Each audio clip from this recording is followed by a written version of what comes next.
is a attorney charity. Yeah. And who'd you bring with you today? I like this name. I'm going to let her introduce herself. Go ahead, sweetheart. Pull that microphone closer to you, though. Go ahead, baby. Right there. Cool. What up, though, y'all? I'm Arabia Simeon. Arabia! Say that again, girl. My name is Arabia Simeon. That sounds better when you say it, baby. Simeon, too, right? That's the Indian. I love it. I'm screaming. That's the Indians. Screaming. Simeon, that's the Indians, right? And then Arabian. Yes, that's all. Mason. It's a good day today. Nice to meet y'all. Yeah, I'm the founder and CEO of POGO. So thank you, Charity, for having me. Thank y'all for having me on the radio show. What's POGO? Yes, you must tell us. Yeah, so POGO is a civic tech company simplifying civic engagement for Gen Z and millennials. So we're really targeting that 18 to 35, 38 range. What do you do for them, Arabian? Yeah, we built an app that looks like Tinder or a dating app, but for politics, so you can swipe left and right on candidates that most closely align with what you care about. You can compare two candidates side by side, organizations. Right, what you talking about? Yeah. Arabia, hold on. What is POGO? Slow down. So much excitement here. Yeah, you gonna go slow, damn it. You going slow. What does POGO stand for? We got you hostage now. I'm weak. POGO stands for Politics on the Go, for the generation on the go. I love that. Politics on the go.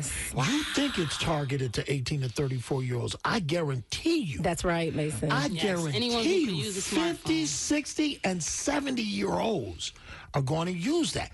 That's what they've always been in pursuit of. And this is how politicians get over. They know people are busy. So they can't get... They want it just like they want their grits and their oatmeal. Instant. And they need it now. And they're going to find out there's an app. So I examined what was really preventing Gen Z and millennials from participating in elections. And one thing that a lot of people don't know is that Gen Z millennials will make up more than 63% of eligible voters in this country by 2036. So we are not just a growing demographic, but we're going to be the new majority. But politics isn't reflecting what we actually care about. No, not at all. I really did a deep dive talking to over 100 voters. I spoke to politicians, organizers, people who are already in office, just to really understand like the full landscape of what the problem was. And what I found is that young people weren't just apathetic. We actually didn't have the tools that resonate with us.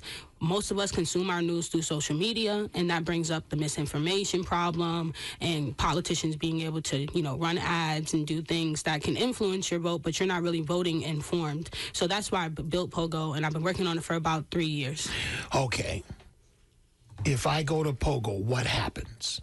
Yeah, so you'll sign up, make an account, and then from there, we'll ask you a quick set of questions, basically asking you, like, what do you care about and where you're located and things. And in the back end, we're pulling up your ballot to show you who's on your ballot. And then from there, you get your first badge in the app that you can share within your friend groups and things like that, that basically says, hey, you accomplished your onboarding. Then from there, you can swipe left and right on candidate profiles, and we show you everything from their background on information, their experience. We show you how much they've raised in terms of their campaign finance. We show you their education background and previous experience, as well as the impacts that they've had in their roles. All in the candidate swipe feature. When you swipe right on a candidate, it actually saves them to a ballot in the app that you can bring into the booth with you, and if your state permits it, of course. But within that ballot, we're showing you your ballot measures and explaining the outcomes of that ballot measure, like how much is that going to cost to actually put into production? How many jobs can this ballot measure or this proposal create or take away, right? We're showing you all of that stuff in addition to the candidates that you've swiped right on for the positions all the way down to the local level. Okay. You came from where? What high school? I'm actually from New York, but I came here. All right. Damn it. I knew what's going on with New York when I came in the room. You funny right now. When I came in the room, I've already stopped my You day. felt it. Yes, I did. When I came in the room today, I had to stop what I was doing and do a double check on New York. Okay. Your parents, tell me about your mom and dad.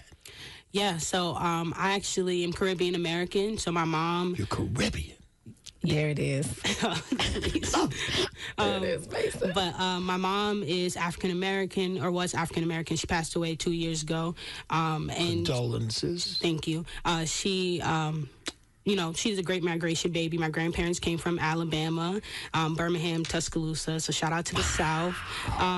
And then my dad is Trinidadian and Grenadian. So I have a very, I would say, unique American, American experience. But my parents, really colored.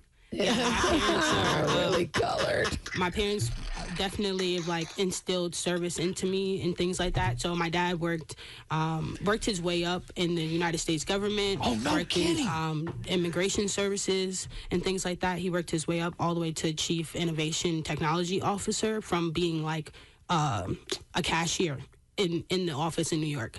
So he worked his way all the way up. And then my mom also did similar things. So she started her career in the healthcare space, and then she eventually worked for New York City Transit. And she, worked on the trains and things like that. So both of my parents, outside of work, also did a lot of community give back. So I'm actually a 5%er. I don't know if y'all know Nation of Gods and Earth. Yeah, I know what's up. Go ahead, girl. My mom was one of the younger elders in the nation. So we used to do Halloween parties, back to school drives, talent shows, different things like that. So I grew up with a very community oriented mindset. I also grew up in New York City housing. So a lot of it was fend for yourself. I grew up in a time where, y'all probably can relate to this. The cops didn't come to our neighborhoods. Right. Yeah. We didn't have resources and things like that for real. And luckily the community stuck together. But my parents were some of the people that would do events in the area and things like that. So. Brothers and sisters.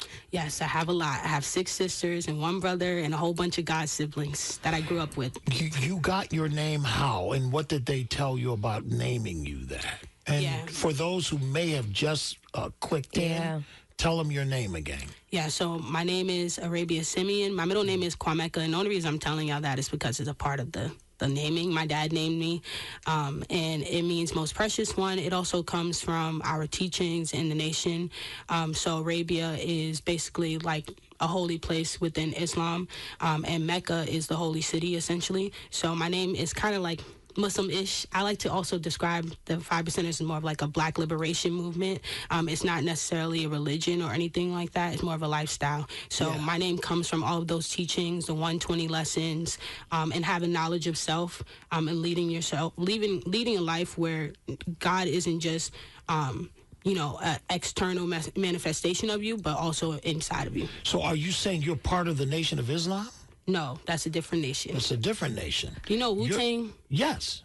So I'm a part of the same that group clan. as Wu-Tang. Got you. I just use hip-hop references because it's a lot of overlaps. No, that's what you do. That's exactly what you do. It took you 3 years to build the app. You ran into what problem first? The biggest problem for a founder that looks like me, for anybody who don't know this, but I'm black, is funding, of course. I would say that's been the biggest challenge. My background is in computer science and studio art, so I was able to build the first versions of the product myself.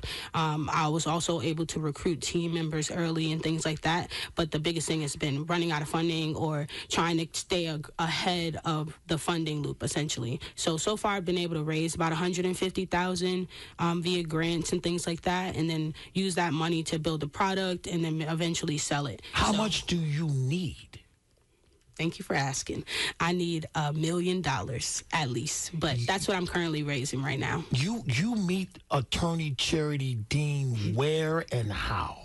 Yes, so I actually met Attorney Charity Dean through one of my great friends, Ryan Taylor. Ryan used to work at in the Metro Black Business Alliance, and we did a fellowship together, and that's how we both ended up in Detroit. So we did Venture for America, and at the time, Ryan was super excited about the work that they were doing. I think it was kind of still in the beginning stages and things like that. So I would say I grew alongside the Metro Black Business Alliance as well, and I got to see it from like kind of almost the beginning. And charity has always been like super helpful throughout my whole entire journey, even in like more personal things, like inviting me to political salons and things like that. Her crib, sorry, I said crib, but her house and stuff like that. Like that has been really monumental. I got to meet politicians. She was like one of the first people to actually introduce me to the local politicians here and like put me in front of people that I need to know in the city of Detroit, especially being, you know, a young person, not really taken seriously when I'm saying, hey, I'm trying to build a tech company that'll change politics. Nobody wants to hear that. So she believed in me. I think one of the ways is you got to prove the product is viable. And so for folks that are listening, downloading the app, right, and experiencing it. Right. And so, but the other thing is doing what she's continuing to do, right? She's going in a room. She's continuing to work on the product. I think one of the things that entrepreneurs run into, I hear this all the time, I need money for the thing, but you're not doing the thing. You have to do the thing without regard to whether money is there today, and then the money will come. And so what she's been doing really has been persistent, and it's grown. I mean, the app looks different. I was looking at it this morning. It looks different today than when we talked about it years ago. And so I think she needs a community of folks that believe that this is a product that we need. And so we can show that by downloading the app. We can show that by showing up. She does activations and events and following her on social media. And then she's going to do the hard work that she needs to go into the rooms to get the money that she needs to get. Again, I saw the debate last night, and one of the things that I noticed was the misinformation. Both candidates were saying both sides were giving out misinformation. So when you said your app is going to give you the real information, I think a problem right or left, baby. Right. I think a problem because, you know, the flexibility that the social media platforms have, you can give out misinformation, right? And if you're spending money on the commercials, you can give out misinformation. We need a neutral, a force that is not going with any candidate, just giving pure truth. And that's what I feel you have. Well, let's ask her. That's exactly. You're nonpartisan with your app, that's right? the correct word. Yes, we are nonpartisan. We're completely nonpartisan. Candidates don't pay us to be on the app. We gather all the data using like publicly accessible information. So we've actually used both AI and qualitative interviews. So we do interviews with candidates one-on-one, and then our AI tool is trained on 16 different sources, including like the FEC, which is where you get the financial information and things like that on candidates. We're tracking those voting records and training our AI to also fact check the information. And then we have a human, which is right now it's me, but I will be hiring a head of research to do this work, but to do that last human check before it gets fully pushed into the platform. And that's how we ensure that our platform isn't filled with misinformation. Again, the candidates aren't paying us to get onto the platform because we're building this for the voter. So. Yeah, we're combating misinformation. And then the other aspect of it in the new feature that we have is you can compare two candidates side by side. So if you want to see how two candidates in the same race are their opinions on the same topics, you can see them on the same spectrum within our platform, and we just show you their standpoints right next to each other. Excellent. You're still having a lot of fun with it. Yes. So look at that. Look at that. She just lit up. She is. I definitely am. This is what I do. I do this, okay? Yes. What does your dad say? I was just thinking that. I know he's proud, but go ahead. Yeah, no, my dad is incredibly proud of me. We talk all the time, probably 2 or 3 times a week. He's also a founder himself, so I've also inspired him to kind of step away from being a consultant and step into being a startup founder. Me and my dad are literally the same person. My dad is literally 21 years older than me. So that's great. We kind of grew up together as well. He's my dad, but he's also like my big brother. We definitely have a great relationship, and he's proud. He's always, gloating about me, connecting me with people. One of the people that he actually connected me with is one of my best startup advisors. Her name is Dana Chisnell, and she's one of the people that actually pioneered the work that I'm doing today. So she was the first her team is the first group of people to map the experience of the voter across the United States. And she's a designer. I also have connections like Dexter Mason, who is one of my startup advisors. And yeah, like my dad has been able to connect me with a bunch of different people, and also teach me how to even like show up in these spaces. So how often does your dad come back? You're here in this area now, right? Yeah, I've been in Detroit for like 5-6 years. Why did you pick Detroit to stay in? Yeah, so I wanted to move to a black city. Obviously, being in New York, like, and growing up, like, in the hood, like, that's black or whatever.